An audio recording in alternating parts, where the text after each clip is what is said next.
who's that Brooklyn driver. But we do talk about CU. We will give you CU updates each and every day. But Unc would tell you that about a week away, let me see. Yeah, about a week and a half away before he gets back up there and have all the exclusives for you guys. And when the team will be reporting also. So just hold your horses. This is actually like dead season, no man's land right now in May, right? As far as football goes in Colorado. Yeah, I mean, no one's practicing right now. Yeah, Alabama ain't practicing. Georgia ain't like no. There's no active college football right now. hmm There's a lot of recruiting going on. You guys can Absolutely. follow on Twitter. You'll see Coach Brett Bartolone, who we've had on the morning run. He's out there recruiting. I saw him with a big 4-star tight end, looking good. Also, all the coaches are out there in some type of way recruiting to improve this ball club and become a better team this year. I saw on Twitter also, Isaiah Augusta, former Colorado running back, decommitted from Virginia. I'm not sure what went on there, but we can speak broadly on this without speaking directly or specifically about him. It's about this subject of entering the transfer portal, and with the promise of a bag. I don't know his situation, but like I said, we're speaking broadly. With the promise of a bag, nothing signed, you enter the transfer portal, and then they kind of pull the rug from under you. Now you stuck in no man's land. Well, that also that river flows the opposite direction too. As you heard me say, Chico, even we had Pastor Smith on. You go into portal that has a deadline. There's no deadline to get out of the portal. When you do commit to a team, regardless of bag and signing, like put all that to the side, you're Mhm. not officially on that team until you go to class or go to practice. Right. So anything between practice and class means absolutely nothing. Nothing. If you ain't in class, if you hadn't gone to practice, you're not at that school yet. You ain't lying. And so you can change your mind. You ain't got to tell nobody. Ain't got to be about a bag, for a bag. Like nothing has happened yet. And you really see that a lot, in that December, that postseason portal, because you have the teams like chomping at the bit, like, hey man, get him on campus. Like that's your guy, Chico.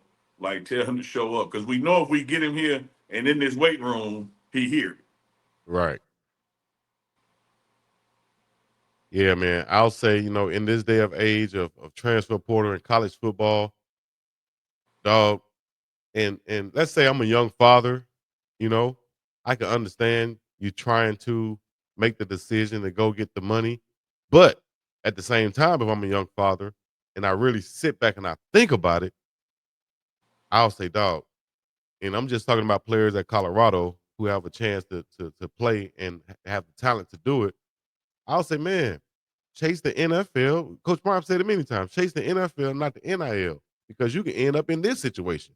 You know what I mean? And again, we don't know the situation. I want to be clear about that. And I'm just and that's really broad, guys. Because there's a lot of guys in a situation of being in the transfer portal with kind of like nowhere to go. I'm not saying Isaiah doesn't have anywhere to go 'cause he's talented enough to find somewhere to go, but there's a lot of guys that have left their schools to get in the transfer portal to go somewhere and then end up, like I said, the rug being pulled from under them because there's no paperwork signed. There's nothing Yeah, concrete. this is the whole process is bullshit though. Mm, And here's what I mean by that, Chico.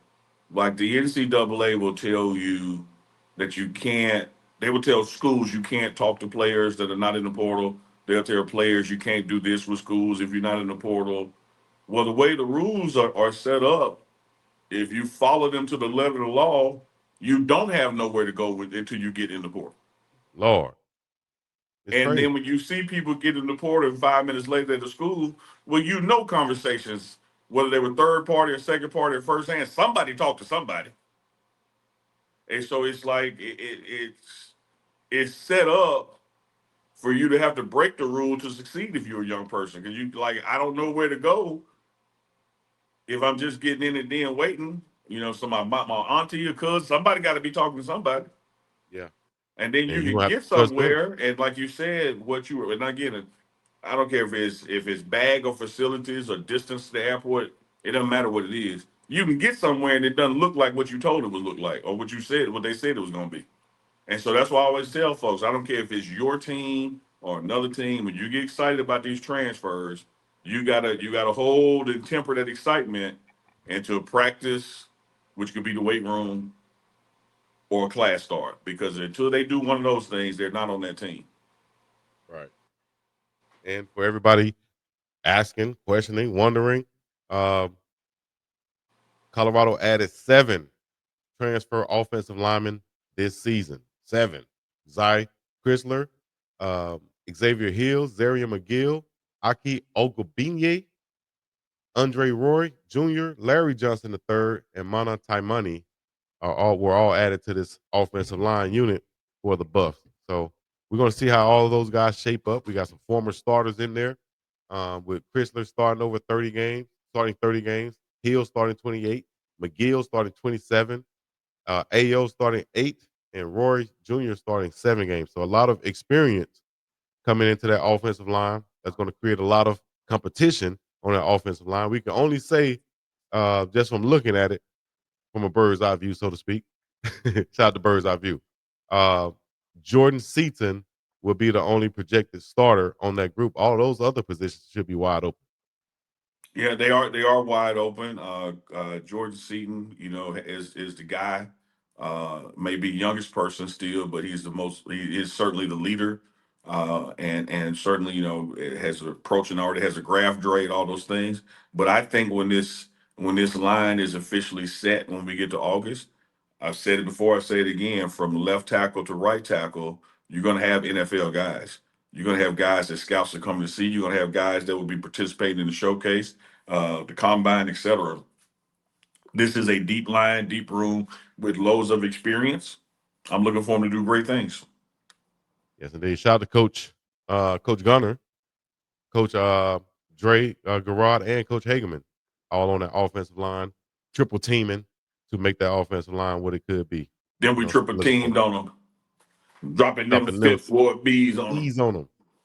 Shout It's crazy you said that because I get a kick out of watching this. A little bit off subject, guys. So bear with us. This is what we do. We talk on here.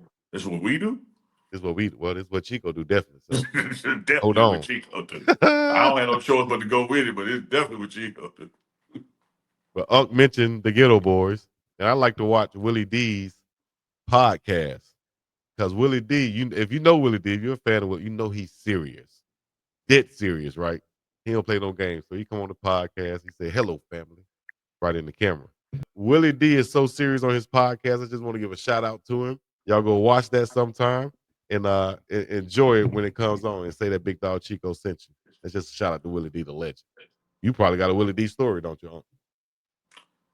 No, I got a couple of Willie D, Mr. Scarface. Shout out to Brad and Bushwick stories. That's how I knew Bushwick wasn't 411. I done been in the same room with all three of them before, and I'm Doing knowing what? this dude. Yeah, Doing what? Tell me you was writing the song. What you was doing? Huh? you know when I asked you about the Kardashians. He's Next subject.